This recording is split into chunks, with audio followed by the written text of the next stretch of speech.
صحیح حدیث کے اندر یہ روایت ملتی ہے کہ اللہ کے نبی صلی اللہ علیہ وسلم کی بیٹی حضرت فاطمہ حضرت علی سے ناراض ہو کر کسی بات پر چلی آئیں گھر. میاں بیوی، علی شوہر ہیں، ہوتا ہی ہے میاں بیوی میں کبھی کبھی مزاج نہیں ملتے، کھٹک جاتی ہے بات. حضرت فاطمہ اپنے گھر چلی آئیں حضرت علی سے ناراض ہو کر. اللہ کے نبی صلی اللہ علیہ وسلم کی نظر پڑی بیٹی پر، سمجھ گئے بیٹی کچھ مایوس ہے، اداس ہے. باپ نے اپنی بیٹی کا چہرہ پڑھ لیا، پوچھا بیٹی کیا بات ہے؟ رونے لگی. آپ نے ان کو سینے سے لگایا، فرمایا بیٹی مجھے بتاؤ کیا ہوا؟ تم میری لخت جگر ہو، میرے دل کا ٹکڑا ہو، کیا بات ہے؟ کہا ابو میں علی سے ناراض ہو کر چلی آئی. لیڈیز آئی ہیں نا، ماں بہنیں موجود ہیں نا جلسے میں، سنو. دن بھر فون کر کے اپنی لڑکیوں کو پہاڑے پڑھانے والی ہو، اپنے لڑکیوں کو شہ دینے والی ہو، ایسے گھر میں رہو. ارے ایسے کیسے تیری ساس ایسا کر سکتی ہے؟ ارے تیری نند ہوتی کون ہے تیرے معاملے میں دخل دینے والی؟ دن بھر موبائلوں پر اپنی بیٹیوں کو سبق پڑھانے والی ہو. سنو، اللہ کے نبی اپنی بیٹی سے کہہ رہے ہیں بیٹی کیوں؟ میں علی سے ناراض ہو کر چلی آئی. آپ نے یہ نہیں پوچھا کیا ہوا، کس بات پہ ناراض ہوئی، یہ نہیں کہا. یہاں وہ باپ اور ماں کیا جو اپنی بیٹی سے پوچھا اچھا کیا ہوا، اچھا بتا تو کیا کیا تیرے ساتھ تیرے شوہر نے، بتا تو، مارا ہے، کیا کیا تیرے ساتھ؟ اللہ کے نبی کچھ نہیں پوچھ رہے، اللہ کی قسم کچھ نہیں پوچھ رہے. بیٹی ناراض ہو کر آئی، بیٹی نے بس اتنا کہا اللہ کے نبی سے میں علی سے ناراض ہو کے آئی ہوں ابو. آپ نے یہ نہیں پوچھا ناراضگی کس بات پر ہوئی، یہ نہیں کہا غلطی تیری کہ اس کی، کچھ نہیں. آپ اپنی بیٹی کے پاس بیٹھے تھے، اٹھ گئے، کھڑے ہو گئے، اور کھڑے ہونے کے بعد فرمایا میری بیٹی اسی وقت سامان اٹھاؤ اور علی کے گھر واپس جاؤ، اسی وقت تم اپنے شوہر کے گھر میں واپس جاؤ. کہا ابو میں نہیں جاؤں گی. فرمایا بیٹی سن لو، اگر تم علی کے گھر اس وقت واپس نہیں گئی اور میرے گھر میں تیرا انتقال ہو گیا، میرے گھر میں اگر تم مر گئی، میرے گھر میں اگر تمہاری روح قبض ہو گئی، تمہارا انتقال اگر میرے گھر پہ ہو گیا تو قسم ہے اس ذات کی جس کے قبضے میں محمد کی جان تیرے باپ کی جان ہے، اگر میرے گھر میں تیرا انتقال ہو گیا تو تیرا باپ محمد تیرا جنازہ نہیں پڑھائے گا، تیرا باپ محمد تیرا جنازہ نہیں پڑھائے گا، اسی وقت اٹھو اور چلی جاؤ. یہ ہوتے ہیں گھر بنانے کے طریقے. حجنے سن رہی ہیں نا، یہ گھر کی عورتیں زیادہ بگھیڑے کرتی ہیں، یہی گھر زیادہ بگڑواتی ہیں. سیریل دیکھ رہی ہیں نا، ساس بھی کبھی بہو تھی، پاکستانی ڈرامے گھروں میں دیکھے جا رہے ہیں، وہی چیزیں اپنے گھروں میں اپنی بیٹیوں کو ان کے سسرال میں جانے کے بعد بتائے جا رہے ہیں اور پڑھائے جا رہے ہیں. اللہ کے نبی نے فرمایا بیٹی اٹھو اسی وقت جاؤ، اگر تمہارا انتقال ہو گیا میرے گھر میں تو یاد رکھنا محمد تمہارا جنازہ نہیں پڑھائے گا. اپنے شوہر سے ناراض ہو کر اگر بیٹی آئے اور انتقال کر جائے اور اس حال میں کہ شوہر اس سے ناراض ہو تو محمد رسول اللہ بھی اس کا جنازہ پڑھانے سے انکار کر رہے ہیں. جو عورتیں مر جاتی ہیں اپنے گھروں میں اس حال میں مرتی ہیں کہ ان کے شوہر ان سے ناراض رہتے ہیں اور ناراضگی کی حالت میں مر جاتے ہیں. بتاؤ دنیا کے کس مولوی کو ایسی عورت کا جنازہ پڑھانا چاہیے؟ کیا ایسی عورتیں حق رکھتی ہیں کہ ان کا جنازہ پڑھایا جائے؟ کیا ادھیکار ہے؟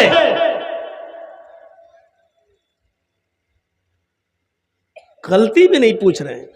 جاؤ پہلے گھر جاؤ، گھر پہنچو، میں آؤں گا, دونوں کی گفتگو سنوں گا, جس کی غلطی ہوگی اس کو سمجھا دوں گا, لیکن ابھی گھر جاؤ.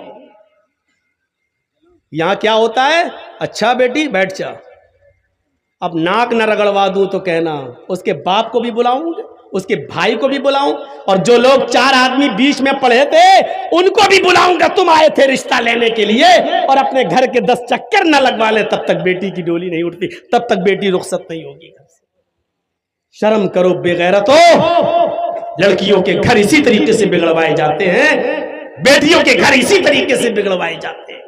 ایمانداری کے ساتھ بتائیے, ایمانی رشتے سے جو ہمارے بھائی ہیں جنہوں نے کلمہ پڑھا, ان کے ساتھ ہمارا کیا سلوک ہونا چاہیے, کیا برتاؤ ہونا چاہیے, کیا معاملے ہونا چاہیے؟ اگر یہاں ہاتھ اٹھوائے جائیں آپ سے اور اسٹیج پر بیٹھے ہوئے سب سے, اگر ہاتھ اٹھوائے جائیں, بتاؤ ہے کوئی جو اپنے کسی مسلمان بھائی سے ایسا کوئی آدمی ہے جو ناراض نہ ہو, کسی سے اس کے تعلقات خراب نہ ہو, سب سے اس کی بول چال ہو, ایک آدمی بھی ایسا نہیں کہ جس سے اس کی رنجش ہو, دشمنی ہو؟ تو میں نہیں سمجھتا ہوں اس محفل میں کوئی ایک آدمی الا ماشاء اللہ جس کا ہاتھ اٹھے اور جو یہ کہہ سکے کہ میری کسی سے لڑائی نہیں ہے. اگر ہم اسٹیج پر بھی ہاتھ اٹھائیں تو اسٹیج پر بھی کوئی مولوی, خود مولوی جرجیس بھی ایسا نہیں نکلے گا میرے بھائیوں جو یہ کہہ سکے کہ میرا کسی سے کوئی لڑائی اور میری کسی سے کوئی دشمنی نہیں ہے. سب سے تعلقات ہونے کے باوجود ہم پھر بھی ایک کہنے پر مجبور ہو جائیں گے کہ اس سے دشمنی میں ضرور رکھتا ہوں جس نے مجھے جیل پہنچایا تھا. اس بات کا اعتراف کرنے میں مجھے کوئی برائی محسوس نہیں ہو رہی ہے. جو سچائی ہے وہ ہے. ہم بھی اس پیمانے میں پورے نہیں اتریں گے. اس حمام میں سب ننگے نظر آئیں گے. بہت آسان نہیں ہے کسی کی غلطی کو معاف کر دینا, بہت آسان نہیں ہے کسی بھائی کی غلطی کو معاف کر دینا. اور معاف کرنا یہ بہت بڑے دل گردے کا کام ہے. وہ حبار ابن اسود جس نے اونٹنی کو کچوکا لگایا اور حضرت زینب نیچے گر گئی, حمل تھا پیٹ میں, ساقط ہو گیا, حمل ضائع ہو گیا, اور اسی صدمے سے حضرت زینب انتقال کر گئی. اور جب مکہ فتح ہوا اور حبار ابن اسود سامنے آیا تو کہنے لگا کہ آپ نے سب کو معاف کیا, مجھے بھی معاف کر دو. آپ نے کہا تیرا جرم کیا ہے؟ کہا میں نے اونٹنی کو کچوکا لگایا, آپ کی بیٹی زینب حاملہ تھی, گر گئی, پیٹ میں حمل تھا, بچہ مر گیا, اسی صدمے سے آپ کی زینب بھی مدینے میں انتقال کر گئی. صدمہ وہی تھا. آپ نے کہا تو میری بیٹی زینب کا قاتل ہے؟ اس نے سر نیچے کر لیا. آپ نے کہا معافی مانگنے آیا ہے؟ اس نے کہا جی. آپ نے کہا حبار جا, میں نے تجھے بھی معاف کر دیا. اے حبار جا, میں نے تجھے بھی نظر انداز کر دیا, حالانکہ تو میری بیٹی کا قاتل ہے. تو نے مجھے تکلیف تو اتنی دی ہے کہ مجھے 23 سال میں 13 سال مکہ اور 10 سال مدینہ, اس 23 سال میں جتنی تکلیفیں سب نے مل کر دی ہیں ترازو کے پلڑے پر رکھ دی جائیں, اور میری بیٹی کا جس دن تو نے جان لیا, میری بیٹی کا جس دن تو نے کچوکا مارا اور اس کو گرایا اور اس کا انتقال ہوا, اس ایک دن کی تکلیف کو اگر ترازو کے دوسرے پلڑے پہ رکھا جائے تو آئے حبار اس ایک دن کی تکلیف میری 23 سال کی تکلیفوں پر بھاری ہوگی. لیکن جا, میری چوکھٹ پر معافی مانگنے آیا ہے, میں نے تجھے معاف کر دیا. یہ معاف کرنا ہر کسی کے بس کی بات کہاں ہے میرے بھائیوں. یہ بہت بڑے کلیجے کا کام ہے. یہ آپ نے تعلیم اس لیے دی ہے کہ میرے بھائیوں جب میں ایک کافر کو معاف کر سکتا ہوں تو اگر کسی مسلمان سے بہت بڑی غلطی ہو جائے تو ایک مسلمان ہونے کی حیثیت سے تم اس کو معاف کیوں نہیں کر سکتے؟ کرو. اور بہتر انسان وہ ہے جو زندگی میں جلدی سے معافی تلافی کر کے اپنے معاملے کو حل کر لے. بڑی محنت کی تھی اللہ کے رسول نے یہ بھائی چارہ پیدا کرانے کے لیے, بڑی محنت کی تھی. آپ کو معلوم نہیں حالات کیا تھے عرب کے؟ ایک آدمی کی بکری دوسرے کے کھیت میں چلی گئی, دوسرے محلے میں, دوسرے گاؤں میں, دوسرے قبیلے میں, اور دوسرے قبیلے کے آدمی کے کھیت میں جا کے تھوڑی سی گھاس کھا لی. بس بکری ہے کھا لی, چلی گئی ٹہلتے ہوئے دوسرے محلے میں, اور اس گاؤں میں جا کر دوسرے کے قبیلے میں گھاس کھا لی. وہ بکری کو پکڑ کے لایا اور اس آدمی کے پاس لا کر کہتا اپنی بکری پکڑ اور باندھ کے رکھ. میرے کھیت میں کیسے آئی؟ آج چھوڑ رہا ہوں لیکن آئندہ اس بکری کو باندھ کے رکھنا. یہ آدمی بھی تیش میں آ گیا. ارے بکری ہے چلی گئی تو کیا ہوا, تھوڑی سی گھاس کھا لی تو کیا ہوا ہے, تو اتنا غصہ ہو رہا ہے؟ اسی پہ تو میں ہو گئی بس. اس نے کہا سنبھال کے رکھ آئندہ نہ ہے. اس نے کہا بکری ہے چلی گئی تو کیا ہوا؟ کہا ایک تو میں سمجھانے آیا ہوں اوپر سے سینہ جوری کر رہا ہے. ارے تو کیا ہوا, کیا کر لے گا تو؟ بس بات بڑھی اور بڑھتے بڑھتے یہ قبیلوں کی جنگ ہو گئی, اس خاندان اس خاندان کی جنگ ہو گئی. میرے بھائیو زاد المعاد پڑھیے علامہ ابن قیم کی. یہ جنگ جب چلی دونوں قبیلوں کے درمیان تو یہ جنگ 27 سال تک چلتی رہی. کتنی اجڑ قوم تھی, کتنی خرافاتی قوم تھی یہ عرب کی قوم. اتنی سی بات پر جنگ چلی تو کتنے سال؟ 27 سال تک جنگ چلتی رہی. اور دونوں طرف سے مرنے والوں کی تعداد جب گنی گئی تو کتنے آدمی مر چکے تھے دونوں طرف سے 27 سال میں؟ 40,000. لیکن جنگ بند نہیں ہوئی. اتنی اجڑ قوم کو محمد رسول اللہ نے اپنے اعلیٰ اخلاق سے جب بھائی بھائی بنایا تو یہ حال پیدا ہو گیا. ایسی اجڑ اور ایسی خرافاتی قوم کے اندر جب بھائی چارہ پیدا کیا تو ایسا بھائی چارہ پیدا کر دیا کہ جنگ یرموک کے اندر 3 صحابی زخمی پڑے ہیں, اٹھنے کی طاقت نہیں ہے, لڑتے لڑتے زخمی ہو گئے. ایک صحابی پانی کا پیالہ لے کر ایک کے پاس جاتا ہے, اپنے بھائی کو اٹھاتا ہے, میرے بھائی پانی پی لو. جیسے ہی پانی کا پیالہ اس کے ہونٹوں تک جاتا ہے, دوسرا صحابی جو زخمی ہے وہ چیختے ہیں ارے تھوڑا سا پانی اگر بچ جائے تو مجھے بھی پلا دینا, میں بھی پیاسا ہوں. اس پیاسے صحابی نے, اس زخمی نے جب سنا کہ میرا بھائی جو زخمی پڑا ہے وہ بھی پیاسا ہے, اس نے پانی ہٹا دیا, پانی چھوڑ دیا, اپنے بھائی سے کہا اس بھائی کو زخمی کو پہلے پانی پلاؤ, شاید وہ مجھ سے بھی زیادہ پیاسا ہے. یہ آدمی اس آدمی کے پاس پانی کا پیالہ لے کر جاتا ہے, اس کے ہونٹوں پر پانی رکھتا ہے کہ تیسرا چیختا ہے میں بھی پیاسا ہوں, اگر پانی بچ جائے تو مجھے پانی دے دینا. اس دوسرے نے بھی ریفر کر دیا تیسرے کی طرف, وہ مجھ سے بھی زیادہ پیاسا نظر آتا ہے, میں نہیں پیوں گا, اس کو پلا دو. یہ آدمی اس تیسرے کے پاس جاتا ہے, اس کو زمین سے اٹھا کر اپنے سینے سے لگاتا ہے, پانی کا برتن اس کے ہونٹ تک لے جاتا ہے, لیکن دیکھتا ہے کہ اس کی جان جعفری کے سپرد ہو گئی. یہ آدمی انتقال کر گیا. اس نے اس آدمی کو زمین پر لٹایا, لوٹ کر دوسرے کے پاس آیا, کیا دیکھتا ہے کہ دوسرا بھی اب پانی پینے کی پوزیشن میں نہیں ہے.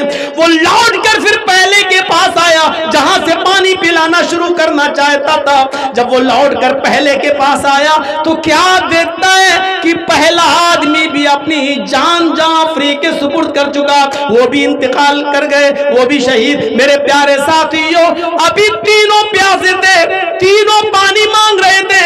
اس نے کہا اس کو پلاؤ, وہ مجھ سے زیادہ پیاسا. اس کو پلانے گئے, اس نے کہا اس کو پلاؤ, وہ مجھ سے زیادہ پیاسا. اس کے پاس پہنچے تو اس کا انتقال, دوسرے کے پاس آیا تو دیکھا دوسرا بھی انتقال کر گیا. پھر پہلے کے پاس آیا تو پہلا بھی انتقال کر گیا. جو قوم بکری کے گھاس کھا لینے کی وجہ سے 27 سال تک لڑتی ہو, اس قوم کی حیوانیت اور جانوریت کو مٹا کر اللہ کے نبی نے ایسا بھائی بھائی بنا دیا کہ جو لوگ 40 ہزار آدمیوں کے مرنے کے بعد بھی جنگ بند نہیں کرتے تھے, وہ ایک دوسرے کے لیے اپنی جان دینے والے بن گئے, ایک دوسرے کے لیے اپنی جان نچھاور کرنے والے بن گئے.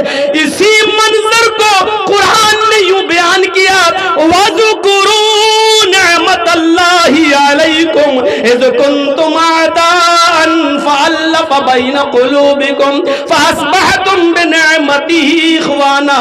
او لوگو, تم اللہ کی اس نعمت کو یاد کرو جو اس نے تمہارے اوپر کی ہے, تم اللہ کی اس نعمت کو یاد کرو جو اس نے تمہارے اوپر برسائی ہے. تم آپس میں ایک دوسرے کے دشمن تھے, تم آپس میں ایک دوسرے دوسرے کے حریف تھے.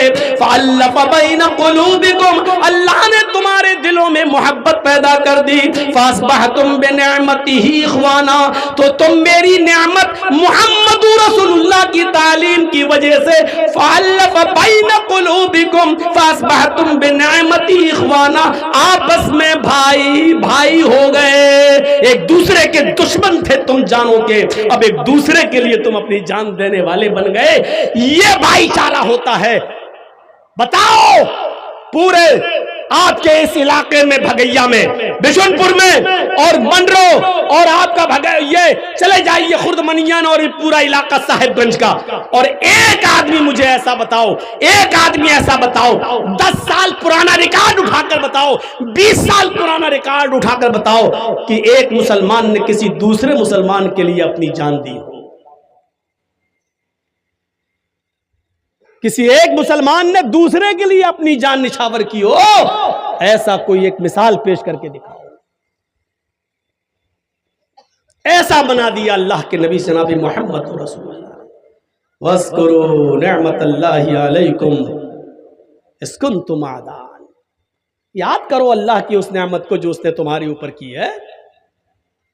تم آپس میں ایک دوسرے کے دشمن تھے. إِذْ كُنْتُمْ أَعْدَاءً, ایک دوسرے کے دشمن تھے تم, خون کے پیاسے تھے تم. فَأَلَّفَ بَيْنَ قُلُوبِكُمْ, اللہ نے تمہارے دلوں میں محبت ڈال دی. فَأَصْبَحْتُمْ بِنِعْمَتِهِ, تم اللہ کی نعمت سے یعنی محمد رسول اللہ کی تعلیم سے آپس میں بھائی ہو گئے. نبی نے ہمیں بھائی بنا دیا. اس رشتے کو ذرا دیکھیے آپ, یہ کوئی معمولی رشتہ نہیں ہے, یہ کوئی معمولی رشتہ نہیں ہے. آپ اس بات کا اندازہ لگائیں گے. سنیے, اچھا ٹھیک ہے, موقع ملا تو اس کو لاسٹ میں وہ ٹچ کروں گا. سنیے میرے بھائیوں, کس طریقے سے بھائی چارہ پیدا کر دیا.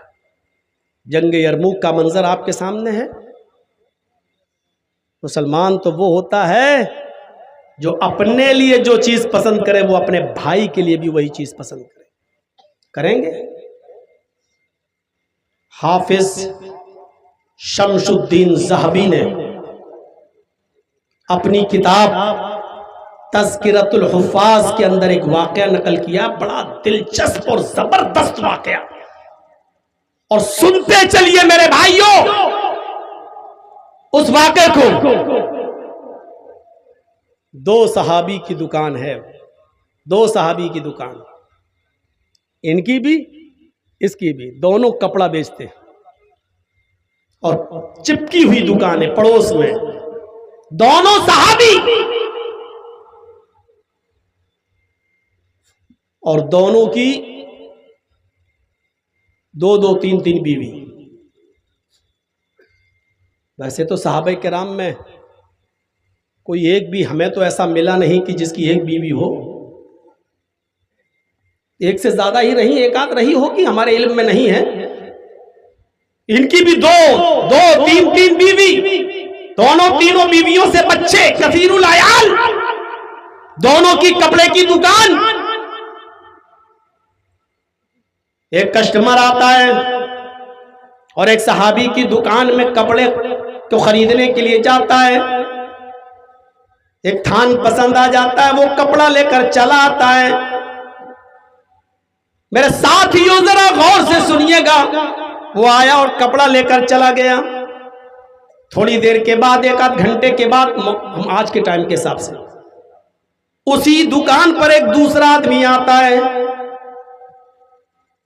اس نے بھی ایک کپڑا پسند کیا اور کپڑے کا تھان لے کر چل دیا. تھوڑی دیر کے بعد ایک اور کسٹمر آتا ہے, اس نے بھی ایک کپڑا خریدا اور کپڑا لے کر چل دیا.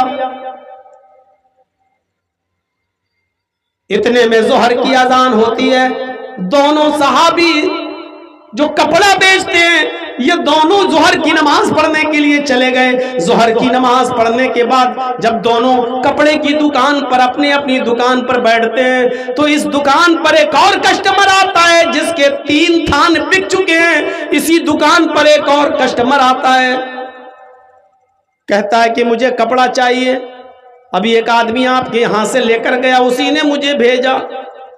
اب یہ صحابی پریشان ہے، کپڑا تو میرے پاس ہے، 3 میرے بک چکے ہیں، 4تھا بھی کسٹمر ہے، میرے پاس کپڑا بھی موجود ہے، لیکن سوچ دیکھیے کیا کہتے ہیں دل میں کہ میرے تو 3 کپڑے بک چکے ہیں، مجھے اتنی پروفٹ ہو چکی ہے کہ آج میرے گھر میں چولہا جل جائے گا، میری بیوی اور میرے بچے پیٹ بھر کے کھانا کھا لیں گے، لیکن میرے پڑوسی بھائی، میرے پڑوس میں جس کی دکان ہے کپڑے کی، اس بھائی کا ایک بھی کپڑا نہیں بکا ہے، صبح سے کوئی کسٹمر اس کے پاس نہیں آیا ہے، اس کی بھی بیوی ہے، اس کے بھی بچے ہیں، اس کے گھر میں بھی تو چولہا جلنا چاہیے، اس کے گھر میں بھی تو کھانا پکنا چاہیے۔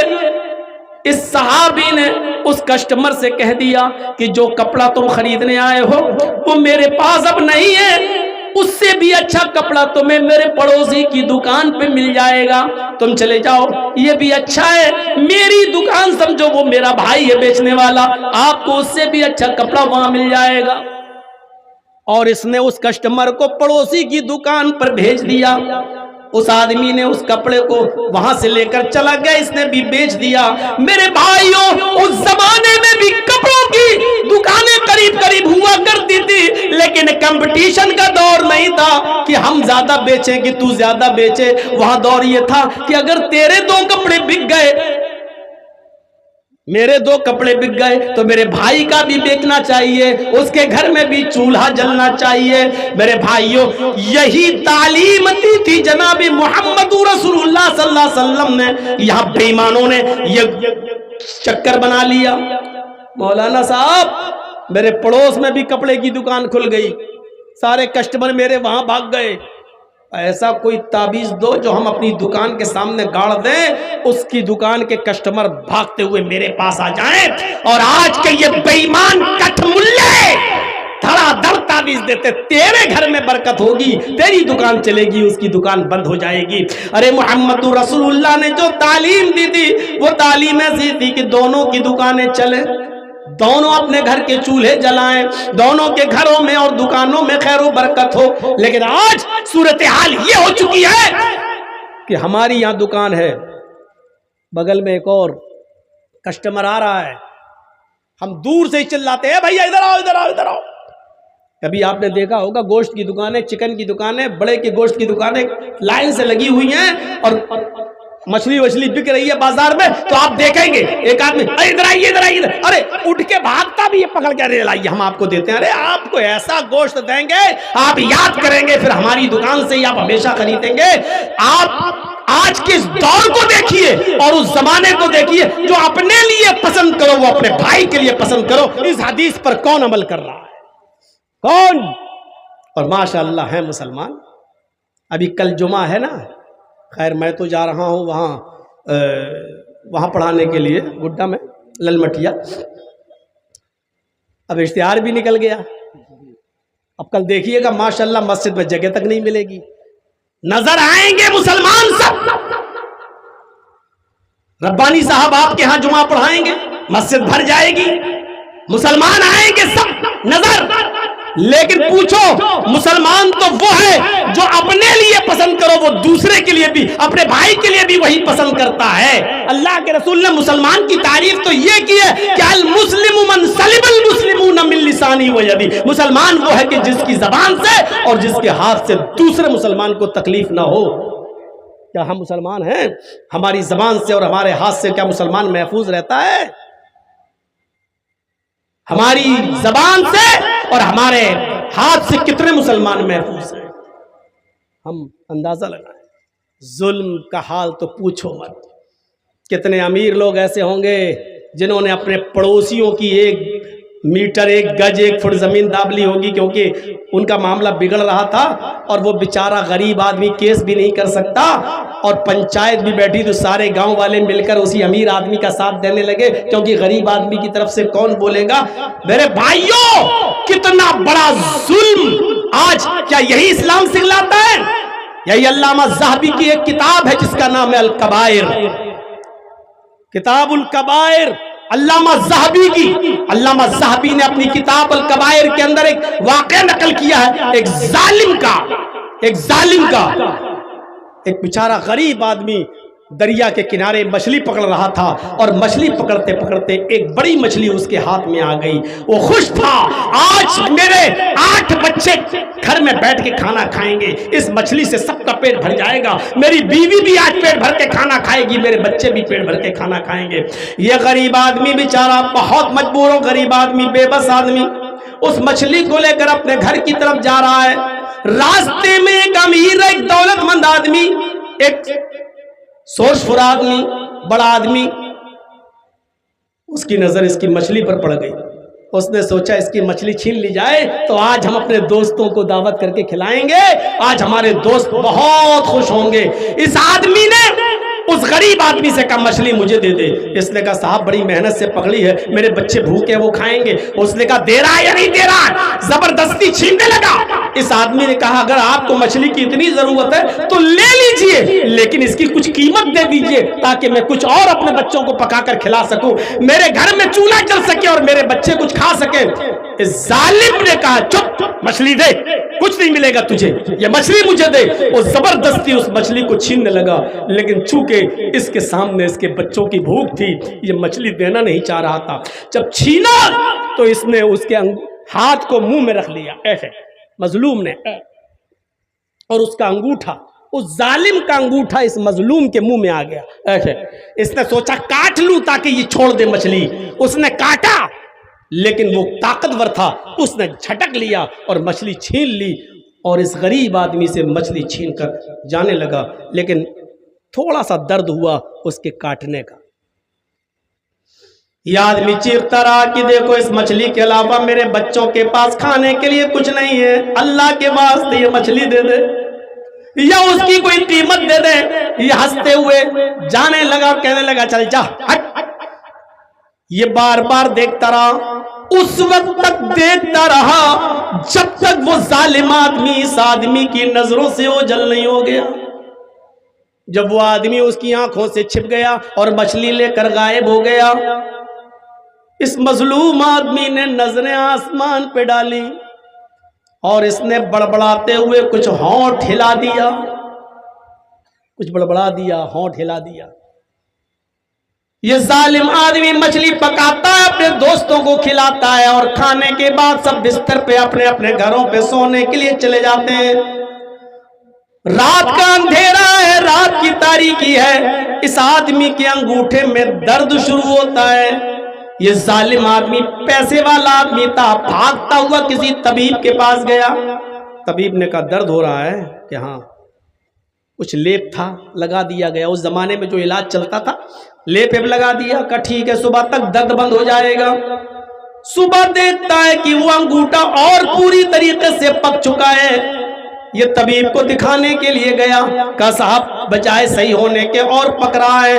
حکیم نے، طبیب نے کہا اس میں تو زہر پھیل رہا ہے، تمہارا یہ انگوٹھا کاٹا جائے گا، اگر انگوٹھا کاٹا نہ گیا تو یہ زہر پورے ہاتھ تک پھیل جائے گا۔ اس نے 2-4 حکیموں کو دکھایا، سب نے یہی کہا کہ زہر انگوٹھے میں بھر چکا ہے، اس انگوٹھے کو کٹوا دو۔ بالآخر 5 دن کے بعد اس نے اپنے انگوٹھے کو کٹوا دیا، لیکن زہر انفیکشن تھا جو ختم ہونے کا نام نہیں لیا۔ جیسے کینسر میں کبھی کبھی ایسا ہوتا ہے کہ اگر آپریشن کر دیا جائے تو آپریشن کے بعد پھر اور جلدی کینسر پورے جسم میں پھیل جاتا ہے۔ یہ انگوٹھا کٹ تو گیا، لیکن یہ انفیکشن پھیلتے پھیلتے 15 دن کے اندر پوری کلائی تک پہنچ گیا۔ طبیب کو دکھایا یہ کیا ہو رہا ہے، طبیب نے کہا کہ زہر تمہاری کلائی تک آ گیا، یہ کلائی کاٹی جائے گی۔ بالآخر اس نے کلائی بھی کٹوا دی۔ کچھ دنوں کے بعد پھر انفیکشن پھیلتے پھیلتے پھیلتے پھیلتے کوہنی تک آ گیا۔ طبیب نے بتایا کہ تمہاری کوہنی کاٹی جائے گی، وہ کوہنی بھی کٹوا چکا۔ انفیکشن پھیلتے پھیلتے پھر بازو تک آ گیا۔